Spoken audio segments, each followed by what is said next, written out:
Well, now that we're done talking about the fact that Trump is a, well, let's not mince words. I said what I said. I mean what I said. Trump is a rapist, and we actually have legal precedent to call him that. It's perfectly reasonable to do so. A New York City judge literally said he was one. But that said, we got to talk about Project 2025.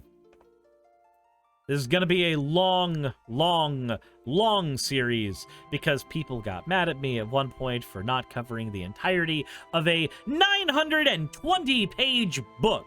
So fine. We are covering a 920-page book. But first, fan art, then some housekeeping, then the book. So, let's go ahead and go over each and every one of those things in order. The very first one we have here is a piece of fan art from Stoff, which is a cat box, which I know from turning the file around in my 3D printer has a butt on the backside. You can print it out by going to the Discord where it is located for you to print out if you need a box with a butt that looks like a slime version of me. Okay. Next, we have two pieces of fan art from Alex Elric, neither with any context, but first one has a picture of my avatar, just Suris, very happy. I hope you get to play Pokemon Crystal Full Item Randomizer someday. Thank you, See, Alpha smile. Mario. I don't know if I'm going to be doing any other randomizers anytime soon. And then we have this one as well, also from Alex Elric, with someone getting burned, and then inside is where the AC is. I believe this is all my avatar in some way, shape, form, or fashion. Thank you very much, Alex. I greatly appreciate it. As always, everybody, if you want your fan art to be shown in a future video, the best way to do so is to drop it into the fan art section of the Discord. That said, let's go ahead and get a few things out of the way. So, recently, Trump has said that Project 2025 isn't actually what he's going to be using to try to govern the country if, in his mind, when he becomes president. I want to go ahead and dispel that myth right now. Project 2025 was made by a ton of key contributors to Donald Trump during his presidency. It is 100% going to be part of Trump's plan. The Heritage Foundation made the playbook for Ronald Reagan back in the day, and 2/3 of all of the shit that they put out ended up getting enacted by him anyways. So we can expect the same thing to happen with Trump. So that's the first thing to get out of the way. But as for some evidence as to why this is the case, well, Olivia of Troy actually has a wonderful post going over every person involved in this and how they are attached to Trump. I have the post right here. We are going to go over it right now. So just understand this is her work, not mine, but I am magnifying it because everybody else who has done work on the Project 2025 spotlighting project should be spotlighted in turn. So Olivia of Troy says, Donald Trump is denying any ties to Project 2025, an extremist policy agenda that is masquerading as a traditional conservative platform. This is because he's realized that this is a liability to him with voters, but the cat's out of the bag. As someone who worked with these people when they first attempted to start implementing some of these policies, here is a reminder of the authors behind Project 2025. The key directors on the project are from the Trump administration directly. They include Paul Dans, who's the director of Project 2025. He was the former chief of staff in the Office of Personnel Management for Trump. Then we have Spencer Crichton, who was the associate director of Project 2025, former special assistant to President Trump. John McEntee, former director of Presidential Personnel Office. Russell Vought, former director of OMB for Trump. Chris Miller, who should need no introduction according to Olivia, given his involvement on January 6th, former acting Secretary of Defense under Trump. A few more of the authors include Ken Cuccinelli, former acting deputy director of the DHS under Trump. Ben Carson, former secretary of HUD, who used to fall asleep at cabinet meetings. Peter Navarro, currently in jail, former director of Trump's White House Office of Trade and Marketing. Frank Wuko, who Olivia says, let's not forget, was the guy who served in various positions during the Trump administration, including the DHS, who's also famous for his conspiracies, and Ask the Jihadists. The list goes on and on. So Trump is doing his tap dance by going, Project 25? Project what? Who? Never knew her. They're the coffee girl, the coffee boy. I don't know. No idea. Nope, not me. Several members of his cabinet and senior admin officials, though, are the ones directly involved in it, from top to bottom. So that is all information that is connecting dots that Olivia has done work on, so please go check out her Twitter. I flashed it up on screen earlier. So, what is Project 2025? Well, the mandate for leadership, Project 2025, is a Trump-driven operation from top to bottom. This is obvious by everything I pointed out before, and also the fact that John McEntee, one of the internal loyalty enforcers for Trump, was one of the people who was heavily involved in Project 2025.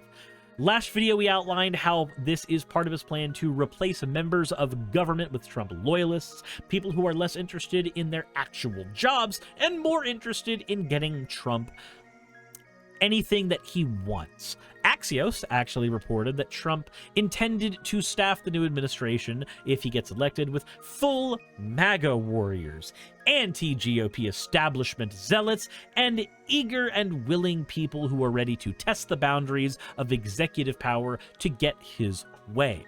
This would include targeting and jailing any critics of him in government and media. Mike Davis was named as one of these possible appointees, someone who specifically said that they would, and I quote, engage in a 3-week reign of terror once Trump is elected, and gives him a position as Attorney General. Mike Davis was named as one of these possible appointees, specifically because he's a fucking loyalist.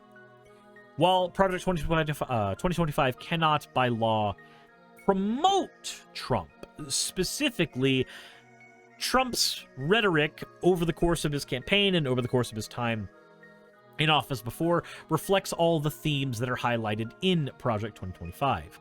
He said that he would fire, and I quote, every radical Marxist prosecutor that is destroying America, totally obliterate the deep Hello, state, stranger. And get interrupted by Razor. Hi, Razor. How are you doing? Thank you for resubscribing.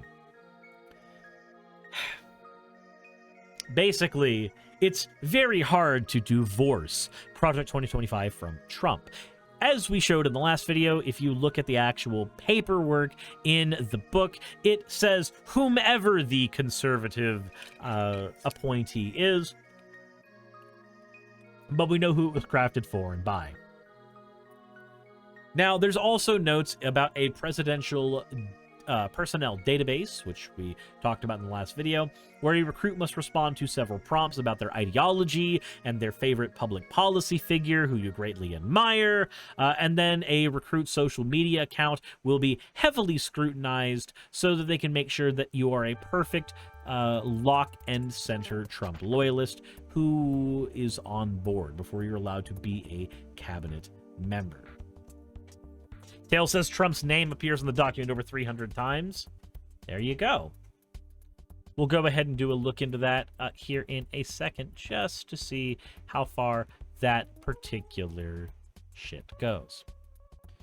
There is another piece of media that's floating around on Facebook right now that shows the Project 2025 agenda in broad strokes before we get into reading more of the document itself.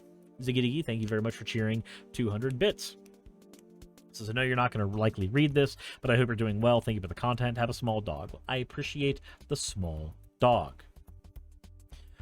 The Project 2025 agenda includes eliminating the Department of Education, using public funds to pay for private religious schools, encourage Christian indoctrination through public schools, dismantle civil rights and DEI protections in all levels of government, eliminate no-fault divorce, total ban on abortions regardless of viability or health of the mother, ban all contraceptives, ban African American and gender studies in all levels of education, tax cuts for major corporations and the 1%, eliminating unions and all worker protections, eliminating climate protections, encouraging Arctic drilling since the ice caps are melting, eliminating regulations on big businesses and oil, raising the retirement age, eliminating Social Security for the elderly and disabled, promoting capital punishment and speedy finality of such sentences, condemning single mothers while encouraging a traditional family, only recognizing traditional families by overturning Obergefell versus Hodges in an attempt to eliminate the LGBTQ community,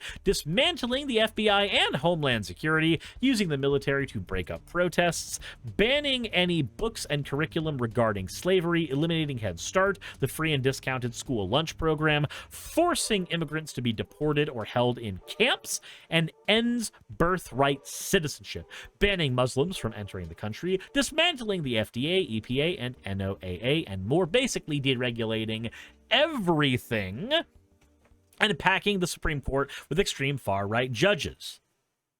Which, he already did, by the way. He got 6 out of 3 where they are right now. I mean, 3 of them were already there, but 3 of them came in under Trump. Foggy Scuff says this is just a comprehensive list of all possible evil government actions. Yes. Yes, it is. 110%. That is the bit that's been floating around online, and it is a wonderful, comprehensive list of everything going on in here, but our goal is to first go over the 4 promises made in this particular book, and then go over the individual chapters of the book as best we can. Less Than Lucy says you can't use the military as a police force in the United States. Yes, he can. The Supreme Court literally just said he could, because the Supreme Court ruled recently that a president could do anything, including assassination of somebody in the middle of the United States, if it was considered an official act. I am generally against stochastic terrorism, but if Trump gets in office, I believe that there's plenty that could or should be done to keep him from doing anything. The stark raving mad lunatic. Unfortunately, because of the way that the United States is set up, his VP and everyone going down forward will all be there and ready to keep all of his shit intact. So even if someone were to engage in direct action against the president, if he became the president, it wouldn't do anything. So I can't advocate for it. Well, I can't advocate for it. I can fantasize about it. But fantasizing about it doesn't even work, because knowing how that particular structure works, it doesn't mean anything. Foggy says, I don't think there's anything evil to do that Project 2025 isn't trying to do. Yeah.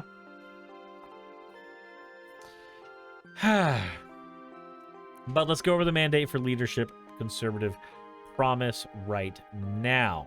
So, we went through a lot of the forward before. Let's go ahead and take a look at what is in here. This is what they want to do. Congress will pass intentionally vague laws that delegate decision-making over a given issue to a federal agency. That agency's bureaucrats, not just unelected but seemingly unfireable, then leap at the chance to fill the vacuum created by Congress's preening cowardice. The federal government is growing larger and less constitutionally accountable, even to the president, every year. A combination of elected and unelected bureaucrats at the Environmental Protection Agency quietly strangles the domestic energy production through difficult-to-understand rulemaking processes. This is how they want to make it to where, regardless of how oil and coal are polluting everything, we just keep on using fucking oil and coal. Bureaucrats at the Department of Homeland Security, following the lead of a feckless administration, order border and immigration enforcement agencies to help migrants criminally enter our country with impunity. Apparently just walking into the United States is illegal to these people. Bureaucrats at the Department of Education inject racist, anti-American, ahistorical propaganda into America's classrooms, also known as just critical race theory. Just looking at the ways in which America was racist to other people. As apparently racist. Bureaucrats at the Department of Justice force school districts to undermine girls' sports. No, the fuck they don't. Stop making shit up. There's barely any trans people in schools to be undermining the fucking sports in the first place. Ohio had 3 in the whole state. But don't worry, they're definitely undermining the entire sports infrastructure. Freaking morons. To satisfy transgender extremists. Ah, yes, it's so extreme to want to be able to do a sport. Woke bureaucrats at the Pentagon force troops to attend training seminars about white privilege. You know, the military has actually been fairly good at preventing people from just being racist in the military for a decently long time. You know why? Because units don't work very well if you don't have the ability to be a cohesive unit. My grandpa was in the Navy, and even when he was going through training, a lot of his shit for becoming a commanding officer revolved around not specifically seeing the color of the individual people in your unit. Recognizing that, yes, there are differences for the people in your unit, but not specifically addressing them, because it made more sense. It's going to sound horrible, but it made more sense to look at every person as a number that needs to be spent in a certain way to make sure that anything you are doing within the military is done effectively. Having infighting within your unit didn't work very well. So, as dehumanizing as the military is and can be, they're actually pretty fucking good at stopping people from being internally racist to their brothers in arms. Yes, it's dehumanizing, but it was also effective. That was when my grandpa was in the military. Doing more now doesn't seem like the worst thing in the fucking world. Bureaucrats at the State Department infuse U.S. foreign aid programs with woke extremism about intersectionality and abortion. Woke extremism, by the way, isn't specifically defined, but don't worry, you'll insert your own definition here if you want.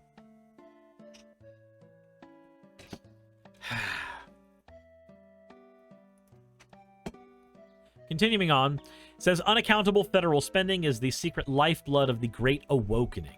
Nearly every power center held by the left is funded or supported one way or another through the bureaucracy by Congress. As are everything the Republicans want. It's all funded by tax dollars. They're not special. Colleges and school districts are funded by tax dollars. Yeah, as they should be, because schools should be available for everyone, regardless of income. The administrative state holds 100% of its power at sufferance to the Congress, and its insulation from presidential discipline is an unconstitutional fairy tale spun by Washington establishment to protect its turf. No, presidential power has been consolidating more and more every single year. It's the opposite has actually been happening. Okay. Members of Congress shield themselves from constitutional accountability, often when the White House allows them to get away with it. Cultural institutions like public libraries and public health agencies are only as independent from public accountability as elected officials and voters permit. Ah, yes, we want to control all the public libraries now. That will end well. That will end perfectly well. Making sure that the public libraries are completely and totally taken over. This is all in Promise 2, by the way. We forgot to go through Promise 1. This is Promise 2. The dismantling of the administrative state and the return to self-governance of the people. Remember in the last video where I mentioned that it was going to take away important institutions for people and just kind of go willy-nilly about it? That's what it is here. We were in Promise 2. We'll go back to Promise 1, though, to be a little more thorough. Promise 1, restore the family as the centerpiece of American life and protect your children. Says the next conservative president must get to work pursuing the true priority of politics, the well-being of the American family. When they say the American family, they don't mean your family. They mean an idealized version of the nuclear family, irrespective of whether or not you are a part of that. You are not the perfect nuclear family if you've had a divorce. You are not the perfect nuclear family if you have adopted a child. You are not the perfect nuclear family if you or anybody in the family happen to be gay. You're not the perfect nuclear family if you are polyamorous. That's what they want. They are trying to strive for an ideal. Not you, not your family, but the language is built to make it seem like it's your family specifically. Says, in many ways, the entire point of centralizing political power is to subvert the family. Its purpose is to replace people's natural loves and loyalties with unnatural ones. These are the same idiots that say that gay marriage is unnatural. Marriage as a concept is unnatural. We made it the fuck up. A gay marriage is as unnatural as a straight marriage. It's okay. It's fine for the gays to be able to put rings on their fingers. It then says something about the popular left-wing aphorism, government is simply the name we give to things we choose to do together. That's not a popular left-wing aphorism. It's not. That's a statement that was said by one politician in fucking Massachusetts. And then a few people said it as well.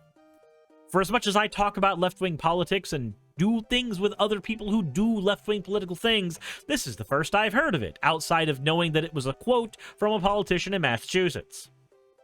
But don't worry, this will be used to strawman things later. It says, in real life, most of the things people do together have nothing to do with government. Yeah, this is the language that you use when you want to pretend that you're trying to make the government less powerful and have less control over people's lives, while also making it illegal to be gay or trans or get married as one of those two. Like, you have less power over people's lives while you simultaneously have more power over their lives. It's political doublespeak. Read 1984. Anywho. Then says the real name people give to people to things we do together is community, not government. Our lives are full of interwoven, overlapping communities, and our individual and collective happiness depends on them. But the most important community in each of our lives and the life of the nation is the family. No, it's not. It's not the most important one. It's the most important one you feel, but the most important community is always going to be the one you make for yourself, the one you choose to be in. Whether you call that a found family or whether you call that a community of any other nature, the community you choose to surround yourself with is the important community in your life. Period. It says, furthermore, the next conservative president must understand that using government alone to respond to symptoms of the family crisis is a dead end. Federal power must instead be wielding to reverse the crisis and rescue America's kids from familial breakdown. The conservative promise includes dozens of specific policies to accomplish this existential task. Some are obvious and long-standing goals, like eliminating marriage penalties in federal welfare programs and the tax code, and installing work requirements for food stamps. Ah, yes, if somebody is disabled and cannot afford to feed themselves, give them a work requirement so that they can afford food stamps. That's certainly gonna work. They say it's time for policymakers to elevate family authority, formation, and cohesion as their top priority. Today, the left is threatening the tax-exempt status of churches. Yeah, no, I used to think churches should always be tax-exempt. I no longer believe that. I think that they should be fucking taxed. The tax-exempt status of churches and charities that reject woke progressivism. They will soon turn to Christian schools and clubs with the same totalitarian intent. Yeah, the same schools that told me the world was 6,000 years old. The same schools that told me to hate gay people. The same schools that made me far more bigoted than I ever would have naturally turned out to be. Those are the schools that the Heritage Project wants to defend in Project 2025. Talks about DEI, gender equality being bad, gender equity being bad, gender awareness being bad, gender sensitivity being bad, abortion being bad, reproductive health being bad, reproductive rights being bad. These are all terms used to deprive Americans of their First Amendment rights. Apparently, according to this fucking crazy document. Suris, school vouchers are a scam. Hi, Spectacular. Thank you for resubscribing with Prime. I appreciate it. It then says, pornography manifested today in the omnipresent propagation of transgender ideology and sexualization of children is not a political Gordian knot inextricably binding up disparate claims about free speech, property rights, and sexual libertation, and child welfare. It has no claim to First Amendment protection. Being trans is considered porn to these troglodytes.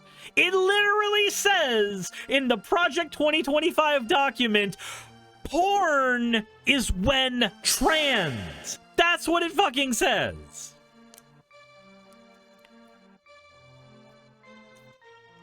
Also, I wonder if these people realize that every single thing on the internet is powered by AI these days, and the algorithms and AI that powers those things gives you stuff based on what you look at. So if you look at trans porn on your browser, you're gonna get more trans porn later. It's how that works. Then he goes on to say, in our schools, the question of parental authority over their children's education is a simple one. Schools serve parents, not the other ways around. That is, of course, the best argument for universal school choice, a goal all conservatives and conservative presidents must pursue. But even before we achieve that long-term goal, parents' rights as their children's primary educators should be non-negotiable in American schools. No, it should be negotiable. Parents fucking suck at teaching. I'm sorry. Not every parent is qualified to be a teacher. Not every parent knows enough about math, about history, about science, about, in many cases, even cooking, to teach their kids about that. The parent is not by default the best educator for the child. Never have been. This myth that we tell ourselves that they are is staggeringly stupid. It's a fairy tale. It's a fairy tale that's wonderful. Your parent being your best teacher, your parent being the most important person in your life. It is a wonderful myth we tell ourselves. But the reality is, there's nothing stopping your parent from being a moron. There's nothing stopping your parent from being a bigot. There's nothing stopping your parent from not being, falling thing, a specialist in whatever field they're trying to teach you at the time. Nothing stops that. Asher says they should have input on how their children are being educated. That depends. What does input mean here? Because I've personally seen plenty of parents who get angry when you talk about the Trail of Tears. Yes, there should be input, but that's a stupid fucking statement to make. Because it is a basic understood thing. Yes, parents should have input on how their children are raised. But no, they are not experts in whatever fucking field they get angry about 24/7 when it comes to schools. To pretend that they are, again, is to exist in this mind-fuckingly stupid fairy tale world. We want to tell ourselves that when we become parents, we are the be-all, end-all for them when it comes to education and everything right by them. But the fact is, every parent who has been a parent for any amount of time will tell you with full honesty out of their chest, they were not prepared to be a parent. And the only thing that could have prepared them for that was being a parent. Most parents will tell you with hindsight that they did their best, and they are 100% right. But I don't want a random parent being the one that teaches any child history, or a random parent being the one that teaches them mathematics or science. Because guess what? Those biases creep in. As an example, I love my mother. I love my mother to death. She is not a mathematician, never will be. But a math teacher who specializes in that can do an infinitely better job. My mother went to the Ark Encounter very proudly. Love my mom to death. But holy shit, the ass-pullingly stupid decision to willingly go to something like that and be proud of that is something that I have to stomach. Now, why do I say that? Because I, in hindsight, am very glad that my mom was not my science teacher. Because she would have taught me young Earth creationism around that time, and she would have been stupid for doing so. But don't worry, we can have this conversation about parental input. Parental input is important. But it's also something we already understand is there. Nobody's saying the parent shouldn't have input into their child's education. The conversation is and always will be around how much and how valid, and the answer to that will always be determined by the expertise of the parent. Always. Because the last thing we need is a bunch of kids walking around who have all been self-taught by parents who didn't have expertise in any of the fields they were teaching in the first place. So they come out being young earth creationists, mathematically illiterate, dipshits who can't read anything other than a Bible, and only King James Version for some stupid reason.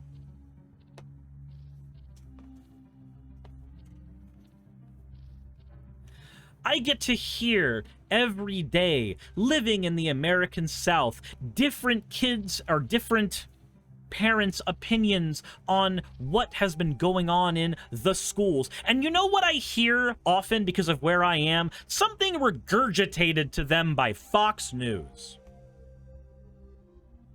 Is that the person that I want responsible for that kid's education?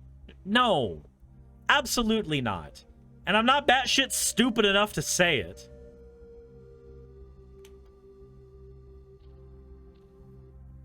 Document then goes on to talk about critical race theory, gender ideology, all that other fun horse crap that of course it is. As I've said, that's Promise 1. We already talked about the stuff it's doing in Promise 2. What is Promise 3 in Project 2025? What is that? Well, let's see if we can get all the way down to it. I also love how this entire document isn't double-spaced correctly in a lot of areas, so it's very hard for me to actually see where certain paragraphs end or begin. Promise number 3, defend our nation's sovereignty, borders, and bounty against global threats. Well, I can think of 2 global threats to us. In many ways, China is a threat to us, and in many ways, Russia is a threat to us. And what do they want to do about that? And which global threats are they going to talk about? Says, the United States belongs to we the people. All government authority derives from the consent of the people, and our nation's success derives from the character of its people. The American people's right to rule ourselves is the obverse of our duty. We cannot outsource to others our obligation to ensure the conditions that allow our families, local communities, churches, and synagogues, and neighborhoods to thrive. The buck stops with each of us. This is all platituding. Let's get to something that matters. To most Americans, this is common sense, but in Washington, D.C. Oh, okay, yeah, no. So common sense, by the way, doesn't exist. The idea that common sense is anything other than just the group of prejudices that you've accumulated up to that exact point in time is astoundingly mythological. Your common sense and my common sense are going to be naturally different because your common sense is based on the prejudices you grew up with, and my common sense is going to be based on the prejudices I grew up with. There's a different set for every single person. But we all have this myth that we have one central common sense. We don't. We never did. We never will. America's corporate and political elites do not believe in the ideals to which our nation is dedicated: self-governance, the rule of law, and ordered liberty. They certainly do not trust the American people, and they disdain the Constitution's restrictions on their ambitions. Instead, they believe in any kind of 21st century Wilsonian order in which the enlightened, highly educated, managerial elite runs things rather than the humble, patriotic working families who make up the majority of what the elites contemptuously call flyover country. So, reading that,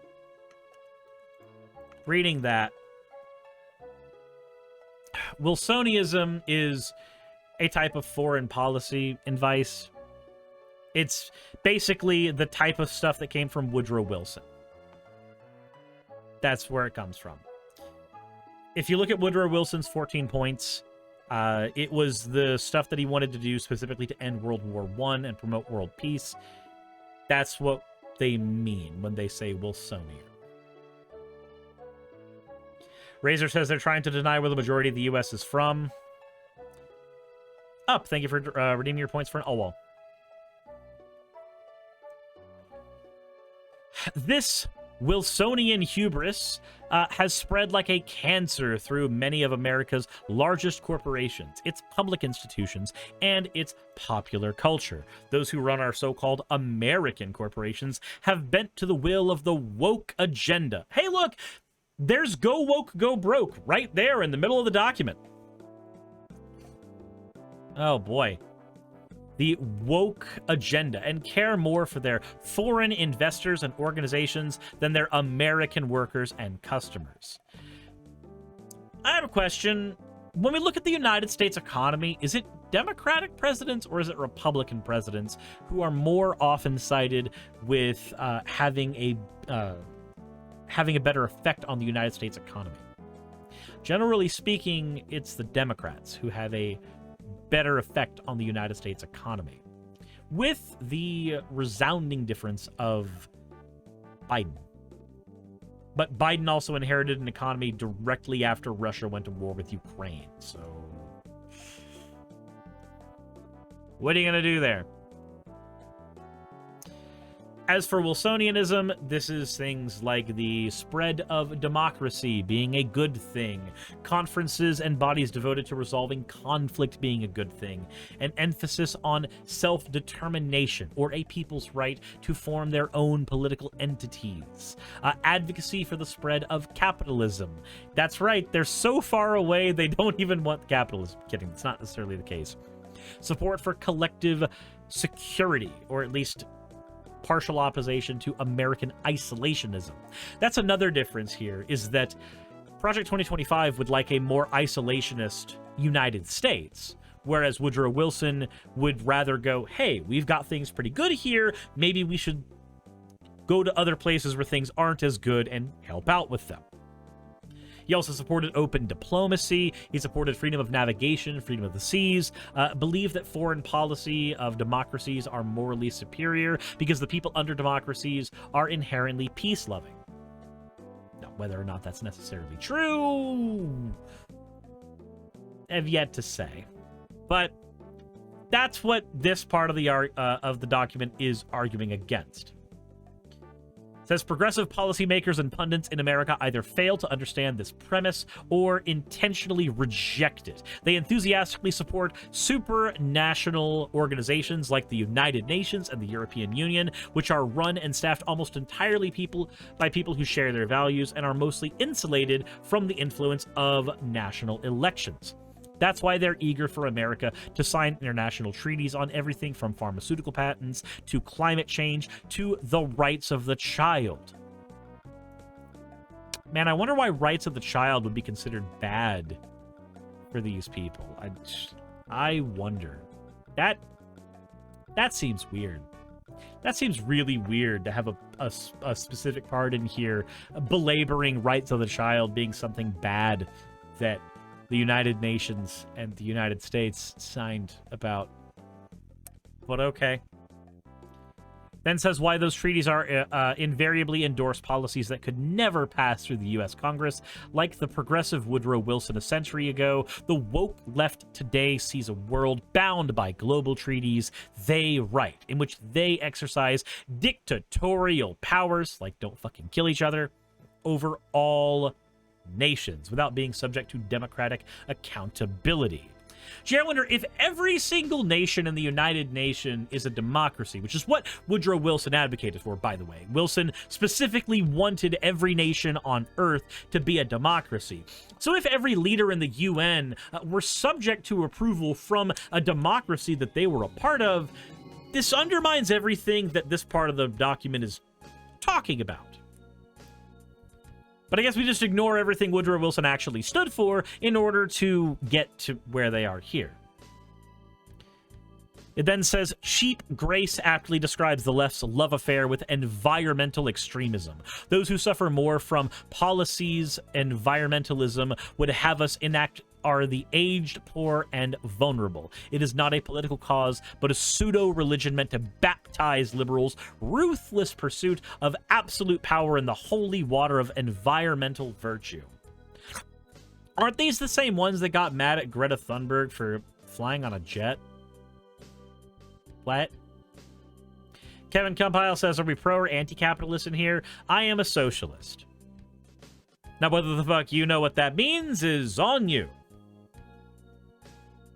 Said, at its very heart, environmental extremism is decidedly anti-human. Stewardship and conservation are supplanted by population control and economic regression. Population control. This sounds like what people thought was going to happen because of vaccines. Kevin Compile says, I don't know what it means, to be fair. Okay, well, the basic gist of it is, in very short terms, a socialist wants workers to own the means of production.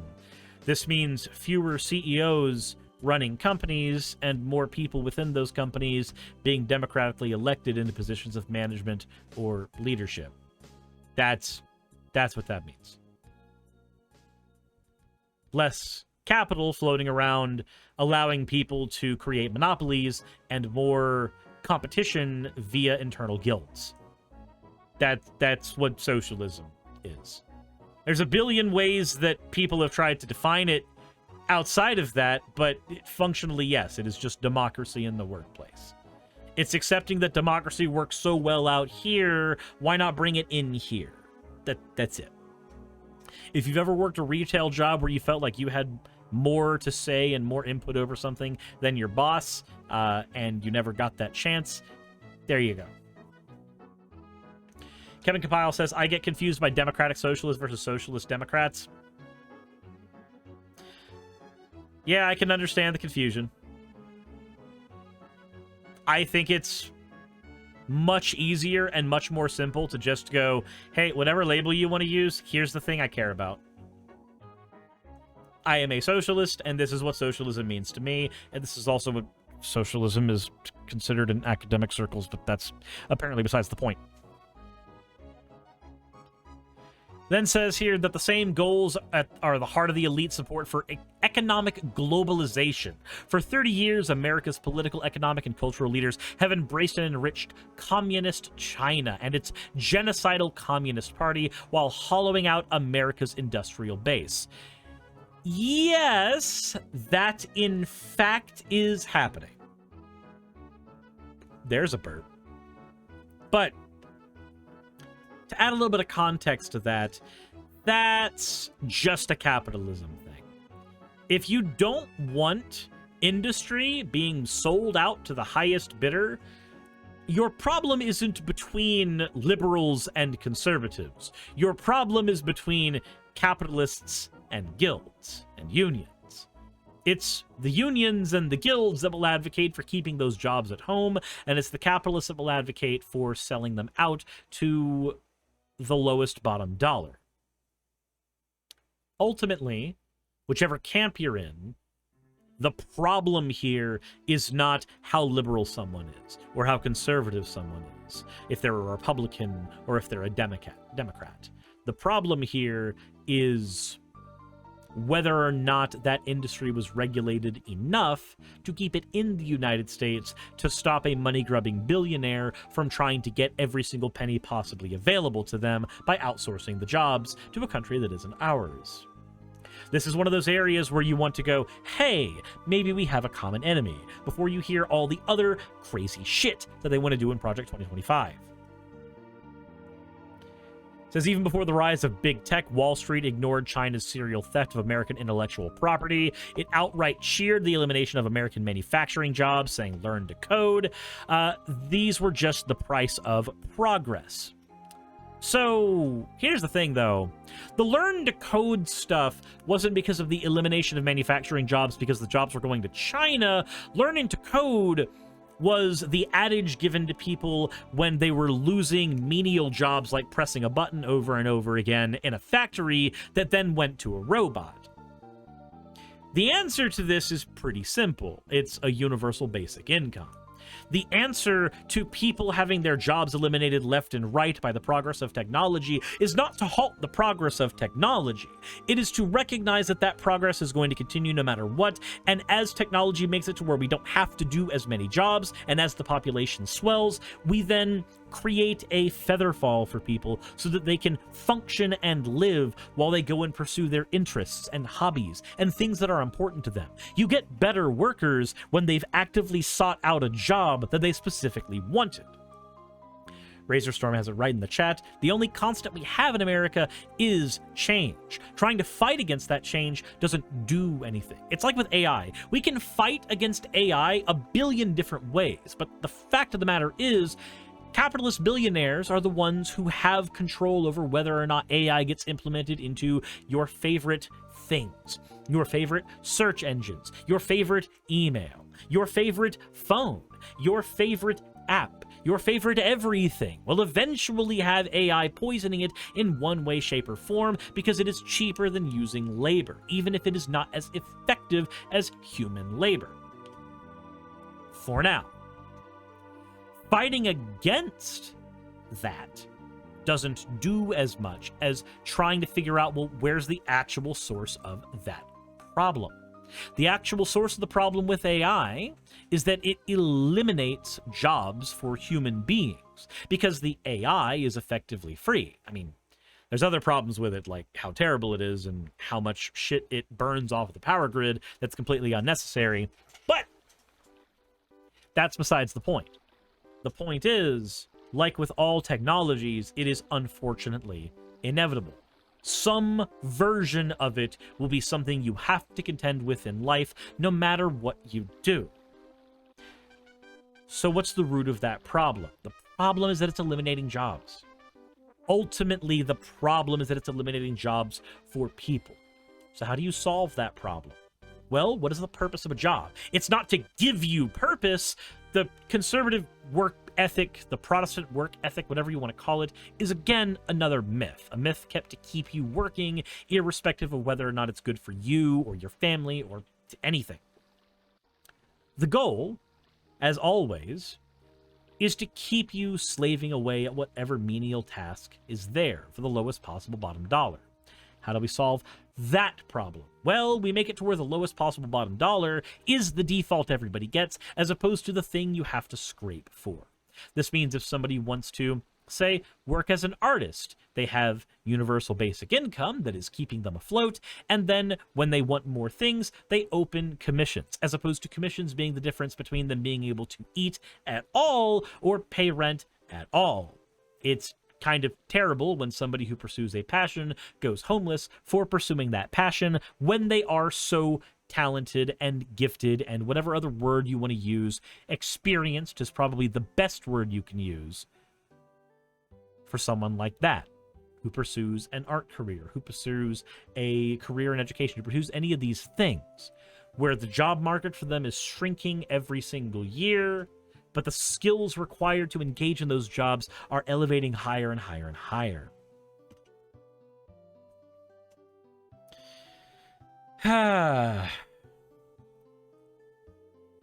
But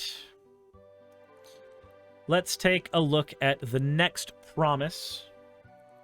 Securing our God-given individual rights to enjoy the blessings of liberty. Well, what does the blessings of liberty mean? Let's find out. The Declaration of Independence famously asserted the belief of America's founders that all men are created equal and endowed with God-given rights to life, liberty, and the pursuit of happiness.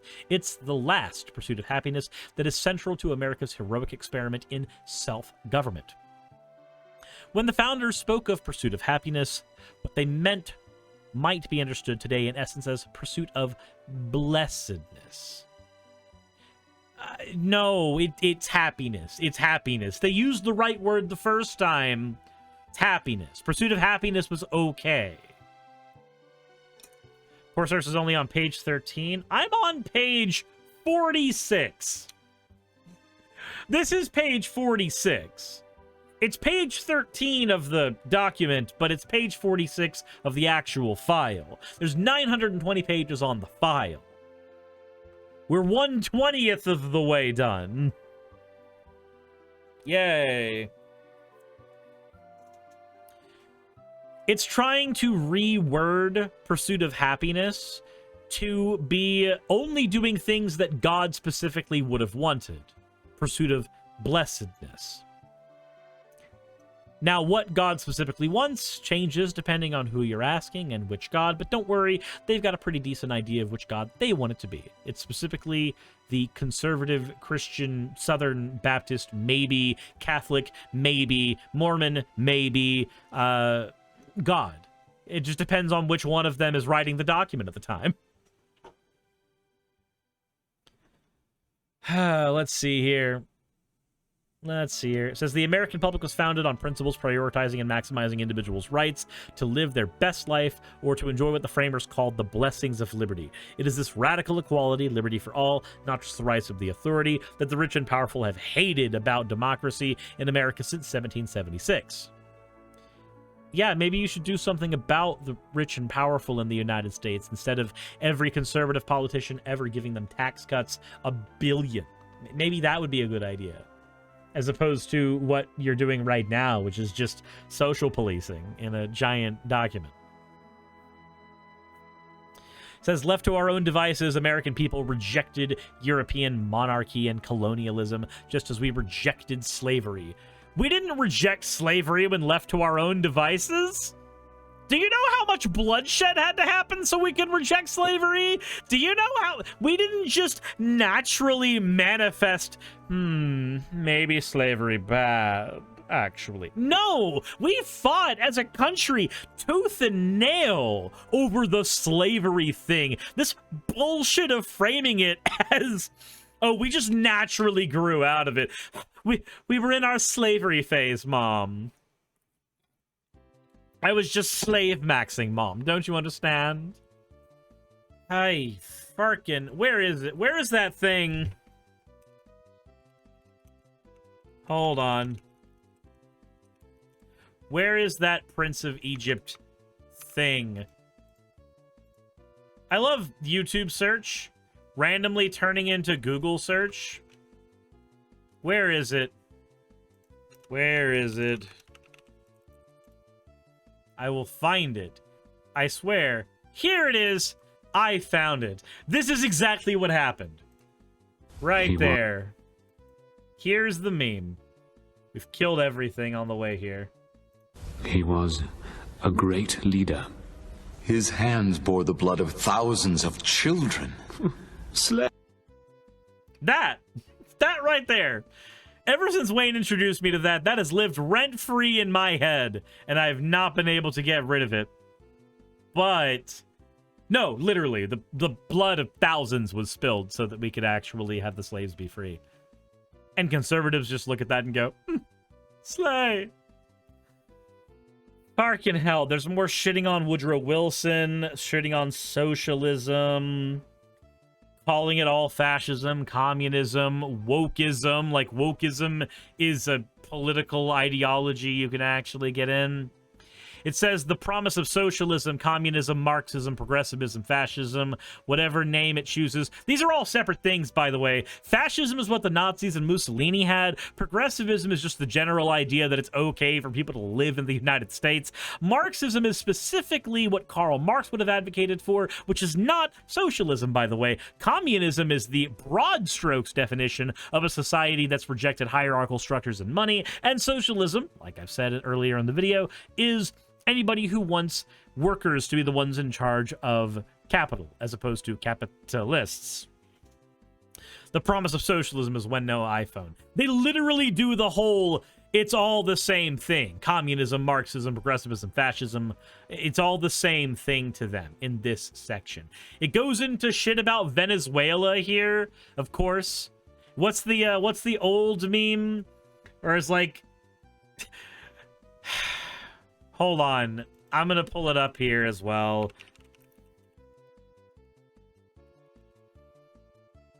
Yeah, you don't like capitalism. He was It's the... a great... Stop. That's why it's broken. iPhone Venezuela. No, we're just going to pull it up here. You don't like capitalism, yet you exist! iPhone, Venezuela, bottom text, 100 billion dead! It's that fucking meme. It's unironically that meme, but it's in far more eloquent forms here in Project 2025. You don't like capitalism, yet you exist. Says the next president should promote pro-growth economic policies that spur new job and investment, higher wages and productivity. Yeah, we can agree with that. Not all the other Venezuela's shit. It says analogous pro-growth reforms for America's voluntary civil society are also in order. America's not an economy, it is a country. No, America's both. Economic freedom is not the only important freedom. Freedom of religion, speech, and the freedom to assemble also represent key components to the American promise. I agree. But maybe not in the way that you think. Says today's addition to the big problem of big tech censorship, we can see speakers at universities shouted down. Wait, but if they're speaking at a university and people are shouting them down, that means the person at the university is showing their freedom of speech. They're doing the freedom of speech thing by speaking, and the shouting down part is happening because the other people have freedom of speech.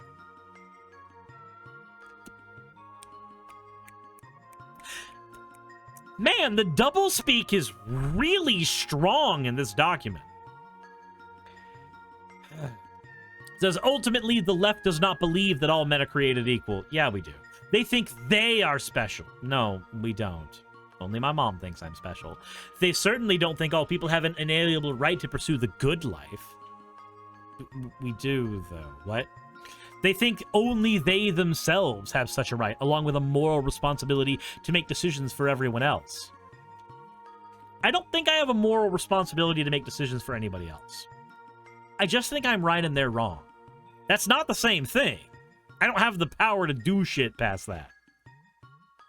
This book, this agenda, the entire Project 2025 is a plan to unite the conservative movement and the American people. At least England and France are making progress. Thank you for the Prime subscription, Animakin. Also, Nixie, thank you for redeeming your points for an... you fucking degen. Our movement has not been united in recent years, and our country has paid the price. In the past decade, through the breakdown of the family, the rise of China, like as if China hadn't been there the whole fucking time, the Great Awakening, whatever that is, big tech's abuses, which is just getting them banned on Twitter, and the breakdown of the family, the rise of China, blah, blah, blah, blah, blah, the erosion of Constitution accountability in Washington have rendered these divisions not just inconvenient, but politically suicidal. Every hour, the left directs federal policy and elite institutions, our sovereignty, our Constitution, our family, and our freedom are a step closer to disappearing. No, our freedoms are a step closer to disappearing when you erode our freedoms in Congress, which conservatives have been doing for the past 10 years. Again, like I said before, anybody who votes for Trump is actively voting for a rapist now. But literally, a judge in a court said he is a rapist. He has done the rape thing. That's the person they want in power. But don't worry, they're the ones who are fighting for civil liberties. 100%. Briar Saturn and Serenity, thank you for both of the oh-woes. I guess it's an oh-woe. And that's it for the conservative promise. We've gone through an hour of this, and we are now at section 1. You all asked for this. We'll get to section 1 in the next stream. Thank you all for watching. I don't know how to conclude this besides, this is nuts. This entire document so far is knucking futs. But don't worry. We'll go through it together. You, me, and my waning sanity. As always, everybody, insert end of video tagline here. Hey, I just quickly want to give a thank you to all of my wonderful patrons who keep this show running. YouTube and Twitch are a pretty bumpy ride at the best of times, and the stability that Patreon provides me is worth more than I can say here. I'd also like to thank each and every one of my $20 and up patrons here, and they would be Red Joker, Britzkrieg, Cameron, Dren, Jemshin, Smiling DM, Poundini, Mabbity Babbity, Naomi, Isaac, Nixie-chan, Agamotto, Jordan, Ravi, Giuni, Kiratorian, Prisma, all of you, I'm not saying that part, and Starlight. And finally, thank you to everyone else that helps keep this channel alive. While you're here, why not check out another video? And thank you for watching.